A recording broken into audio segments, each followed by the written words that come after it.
अगर आपने जियो air fibre लगवा लिया है या फिर लगवाने वाले हो तो ये वीडियो सिर्फ आपके लिए है, क्योंकि 3 महीने का पेमेंट आप पहले ही कर देते हो, लेकिन 3 महीने के बाद आपको क्या क्या प्रॉब्लम फेस करनी पड़ेगी या फिर तीसरा महीना जब चल रहा होगा ना उस टाइम आपको क्या क्या प्रॉब्लम फेस करनी पड़ेगी वो आपको जरूर पता होना चाहिए, क्योंकि शायद वो सुनने के बाद आपका मूड चेंज हो जाए। एंड जो कुछ भी मैं बताने वाला हूँ वो मैं अपना खुद का एक्सपीरियंस एंड अपने आसपास के एरिया में जितनी भी लगी है उन सबके एक्सपीरियंस के बेसिस पे बताने वाला हूँ। पहली प्रॉब्लम, जब मेरे जियो एयर फाइबर को 2 महीने कंप्लीट हुए थे तो ये वाला वीडियो डाला था, इसमें मैंने रिव्यू करा था और सब कुछ सही चीज बताई थी, क्योंकि अब उस टाइम तक मेरे को कोई इशू देखने को मिला ही नहीं था जो कि मैं इतना ज्यादा हाईलाइट करूं उसको जियो ज्वाइन को छोड़कर। लेकिन इस वीडियो के बाद काफी ज्यादा प्रॉब्लम देखने को मिली, क्योंकि तीसरा महीना शुरू हो चुका था तब तक। उस वीडियो में मैंने ये बोला था कि मुझे कोई अभी तक कनेक्शन का इशू या फिर नो इंटरनेट जैसा कोई इशू देखने को नहीं मिला, लेकिन इस वीडियो को डालने के कुछ दिन बाद भाई इतनी बार डिस्कनेक्ट हुआ, ये अपने आप से कभी भी कनेक्ट हो जा रहा है, कभी भी डिस्कनेक्ट हो जा रहा है, ब्लू लाइट अपने आप से ब्लिंक हो जा रही है, बहुत बार ऐसा हुआ है। एक बार तो भाई सुबह से लेकर 2 बजे तक ये जो ब्लू लाइट है वो लगातार कंटिन्यू जलती रही। अच्छा, जिन लोगों को नहीं पता, इसमें देखो ग्रीन लाइट जब जल रही होगी तो सब कुछ सही होता है, परफेक्ट चल रहा होता है, लेकिन जब ब्लू लाइट जल रही होती है इसमें तो हो सकता है कनेक्ट हो बट नो इंटरनेट इशू दिखा रहा हो, और हो सकता है कनेक्ट ही ना हो। तो जब मैं परेशान हो गया भाई तो मैंने कंप्लेंट डाली कस्टमर केयर पर। कंप्लेंट डालने के बाद उनका रिप्लाई आता है कि आपको शाम तक एक टेक्नीशियन विजिट करेगा, वो चेक कर लेगा क्या इशू क्या इशू नहीं है, लेकिन शाम तक कोई टेक्नीशियन विजिट नहीं करा। फिर मैंने दोबारा से कस्टमर केयर को कॉल करा, उन लोगों ने पता नहीं भाई क्या करा क्या नहीं करा, कुछ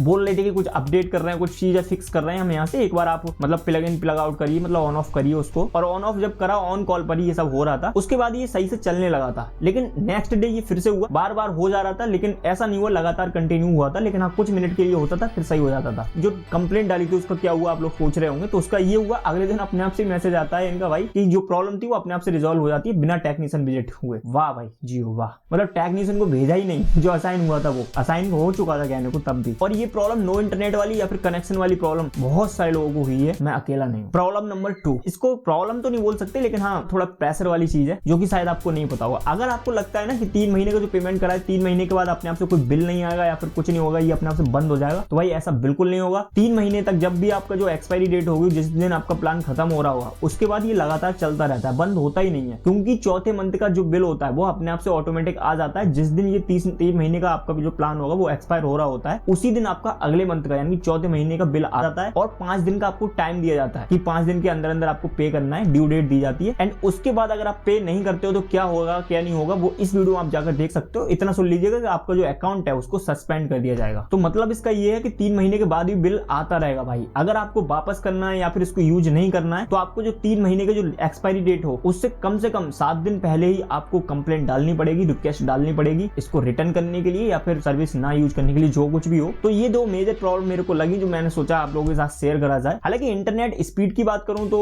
थोड़ा बहुत शेयर हो जाता है शाम के टाइम और वैसे जब भी, लेकिन कनेक्ट रहता है तो ऐसा नहीं है कि बफरिंग कर रहा है चिपके जा रहा है, ऐसा नहीं है। हाँ थोड़ा कम ज्यादा होती रहती है स्पीड, लेकिन कनेक्शन का इशू काफी ज्यादा देखने को मिला। एंड जियो ज्वाइन का इशू तो भाई हर किसी बंदे को फेस हो रहा है, वो बात अलग है कि हमने सॉल्यूशन कुछ बता दिया इस वीडियो में, वो आप चेकआउट कर सकते हो। तो ओवरऑल कंक्लूजन की बात करूं तो मैं ये तो नहीं कह सकता बिल्कुल कहां बिल्कुल मत लगवाइएगा, बहुत खराब है या फिर ऐसा है, लेकिन हाँ प्रॉब्लम आपको फेस करनी पड़ेगी। ऐसा नहीं है बिल्कुल स्मूथ रहता है, बहुत अच्छे चलेगा, बिल्कुल नहीं है ऐसा। एक चीज और बतानी है जो कि मुझे एडिट करते पे ध्यान आई अभी, अगर आपके एरिया में 5G नेटवर्क नहीं आते हैं या फिर बहुत कम आते हैं तो इसको बिल्कुल मत लगवाइएगा, वरना आप नेटवर्क से हमेशा परेशान रहोगे, पछताओगे इसको लगवाने के बाद। अगर मैं अपना सजेशन दूं आपको तो कम से कम 60 Mbps की स्पीड आनी चाहिए 5G की, तभी आप इसको लगवाइएगा, अदरवाइज बिल्कुल मत लगवाइएगा। एंड जो चौथे महीने का बिल आया है वो भाई बिल्कुल सही आया है, 706.82 पैसे ही आया है, एक्स्ट्रा कुछ भी नहीं लगाया इसमें। वो एक्स्ट्रा वाला क्या चांसेस है क्या नहीं है फंडा, वो सब इन वीडियो में आप चेकआउट कर सकते हो एंड डिस्क्रिप्शन भी चेकआउट कर सकते हो। बाकी आप लोगों का कहना है जियो एयर फाइबर को लेकर कमेंट सेक्शन में बताएगा। हम मिलते हैं नई वीडियो में नए टॉपिक के साथ, तब तक